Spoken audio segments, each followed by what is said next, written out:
Fiona macgillivray, how are you doing today? I'm great. How are you? I'm very well. Thanks so much for speaking to me this afternoon. I really appreciate it.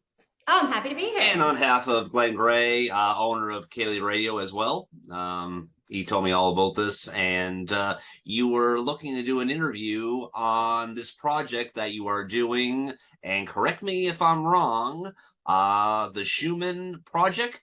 That's right, the Oh, Schumann project. oh, awesome. Tell me so much about it. So, over the last 6 months, I've been composing material. It's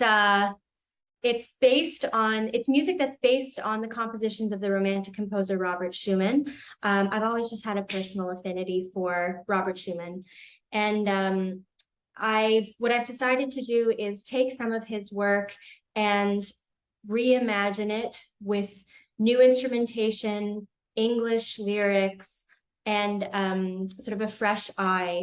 And I'm trying to incorporate it into a contemporary songbook. So making it accessible for people of today, people of the East Coast and beyond. So my thesis is that if you take a lot of the tunes that Schumann wrote and transplant them, that they'll blend really seamlessly into other styles of music.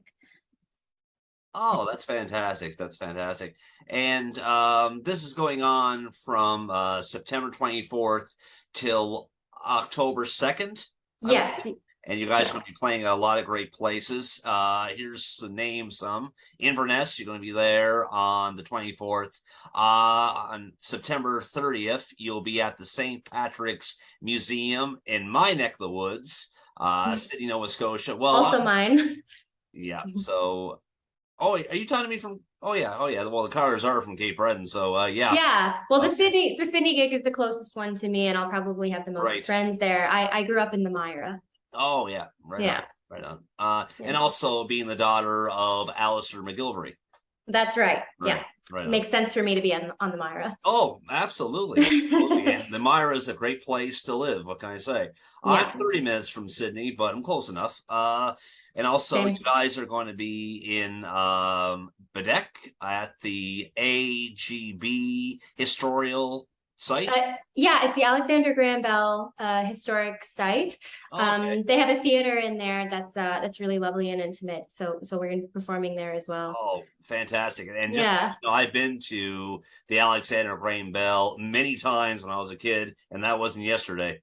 And of course, on October 2nd, you're playing in Proxbury. What center is that you guys are playing at?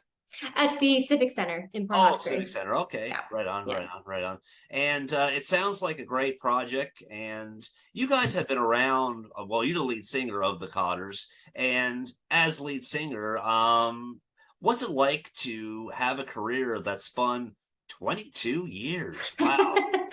Well, not all of that is with the Cottars. In fact, I actually began performing in a duo with my brother Kieran, who's also in the Cottars, Yeah. and Kieran, a lifelong musician. We started performing as a duo professionally at around, I would say 7 and 8. Okay. But prior to that, it was pure gumption that would lead us to sort of like a run out and insist upon performing in front of our parents' friends and customers in their antique shops. So we had been sort of informally entertaining for a really long time. We come by it really naturally. Both of my parents are musicians and entertainers, have been were for their whole young lives. So yeah, when I first started performing on stages, it was with just my brother Kieran at my side. And we continue to perform as a duo occasionally to this day. And then, of course, years and years with the Cottars. And this project that I'm undertaking is sort of my own creative baby. But I've got lots of collaborators. But it is just a Fiona macgillivray project. Wow. And you guys have been, what can I say, all over the globe. I mean, Yeah.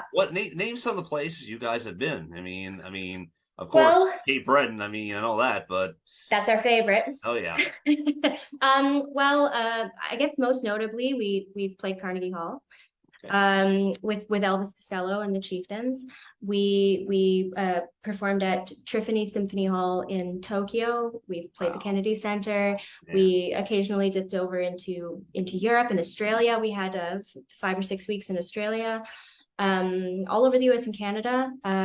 We've particularly through the US and Canada, a lot in Western Canada, a lot in sort of New England in the United States. There are a lot of misplaced Celts there, so they really respond to sort of Celtic folk music. So we were often in the southern United States too, though, to Louisiana, another place where Celts were displaced. Yeah, it was a wonderful, the Cotters was always a wonderful vehicle. And we, as a result of being part of the Cotters, did a lot of traveling, went to a lot of big cities and small towns alike, and saw a lot of the world. And it was a really rich experience. Oh, amazing. Yeah. And of course, this project that you guys are doing, it's going to be spectacular. With a big name like the Cotters, it's going to be a good project. I can tell. Yeah, well, it's gonna be it's gonna be me, and I'm gonna be performing with an ensemble, and I think there'll be some familiar Cape Breton faces in there. I've done all the compositions, and my brother Kieran is doing a lot of the arranging, and it'll be an ensemble of 6 musicians. There will, like I say, probably be some faces that Cape Bretoners will recognize if they want to come out and see the show. Right on. Before I interviewed you today, I was on YouTube and I came across an old video of you singing. And of course, there's another video there too, where I believe you are performing with another great singer. And the gentleman I'm referring to is Mr. Aaron Lewis. Oh my gosh. Yeah, Aaron and I have performed together an awful lot. He is an absolute gig dog. He's one of the busiest men in Cape Breton.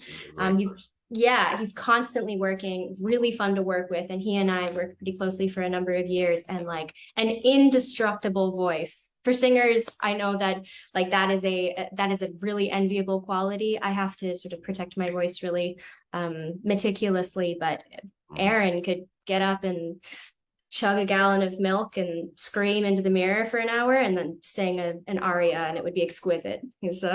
I'll mention one song that I like that he does, and that's not getting away from honoring you in this project today. Oh, that's okay. But one song that I actually like from Aaron is actually "Wouldn't It Be Beautiful." I don't know that one. Oh yeah. Is that's from his solo project? Yeah, it was one of his solo songs. Okay. Yeah. Aaron, if you're listening, you can send that to me. Yeah, exactly. The song, and it was written by, believe it or not, a Cape Bredner who's been known all over the globe, and that's Gordy Sampson. Oh yeah, that makes sense. Oh yeah, Gordy. Yeah, Gordy's a great writer. I'm actually on one of Aaron Lewis's solo albums. I think it's called Cape Breton. I can't remember what it's called. I don't want to misname it, but we sing some we sing some duets together on one of his albums. That's yeah. Nice. And there's actually, believe it or not, and I had a hard time believing this until I looked it up. There are 2 Aaron Lewises. Who's the other one?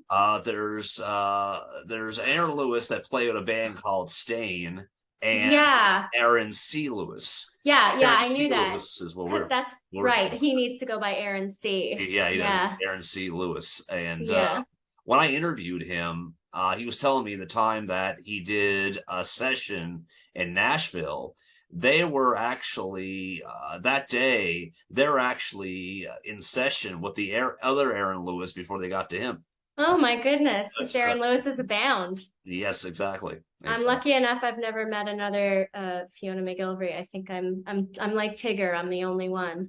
Yeah, there you go. There you go too. Oh yeah. And my goodness. I'm really excited for this. There's a component of the project that I would love to mention if you'll allow me a little. That's what we're here today for. Go ahead. So obviously what we're doing is we're taking these pieces of Schumann and we're kind of upcycling them for contemporary audiences. And a major element of the project is Schumann's struggle with mental health. It's hard to My know favorite exactly. subject. Well, it's a pretty, I think, Yeah. relevant one Not that in I'm the creative suffering with it, arts. but I know people who have, and Yeah, it hurts. I mean, it just there are people out there, we don't always know their story. yeah, You know. yeah. And I think particularly in the creative arts, Mhm, there's a lot of invisible disability. mhm. It seems that creativity and creativity and psychological distress often go hand in hand. And so Schumann, it's hard to know what it was particularly that he was suffering with, but some people suspect that it might be bipolar disorder. But what we do know is that he had visions and that he heard voices into his adult life. And most notably, he believed that he was being visited by his dead composer friends, Mendelssohn and Brahms in particular, and that they would bring him music, which is truly fascinating. He would take some of the melodies delivered unto him by dead Mendelssohn and Brahms, Okay. and then he would weave those into compositions that we now know. So he ended up having a suicide attempt. He was institutionalized, and he ended up dying in an asylum. So they would have referred to it at the time. And we're going to be using some of the tunes from that period of his life in our performance. And so to honor that aspect of his life, we are going to be bringing in a performer who also suffers from invisible disability, and they're Wow. going to be Amazing. reciting a spoken word piece that they're composing over music of Schumann's that will relate their experience navigating through the mental health systems in Cape Breton to Schumann's experience of being institutionalized in an insane asylum, as they would have called it, and how different the experiences are from those different epochs.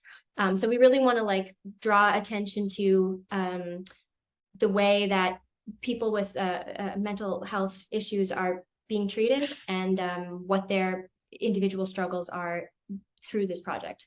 Oh, absolutely. And as you mentioned too, the world has come a long way since 30 years ago. I mean, as you know, well, to make a long story short, many years ago, someone that was suffering from mental depression or mental illness, they would pretty much brush them off.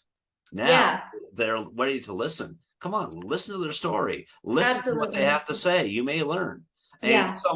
there are people out there that judge a book by its cover. And Hmm. what they do is they'll say, well, she doesn't have mental illness. Really? So Yeah. there's lines on top of this person's head you can read that says they're not suffering. You Yeah. cannot say that. Just because we can't see it doesn't mean that it's not Exactly. happening. And Schumann himself was somebody who suffered from that kind of stigma. So Exactly. Um, yeah, he was a really interesting man, even beyond that, of course, beyond that. And I really wanted to use the music to bring Schumann the individual into the room with everyone. oh yeah.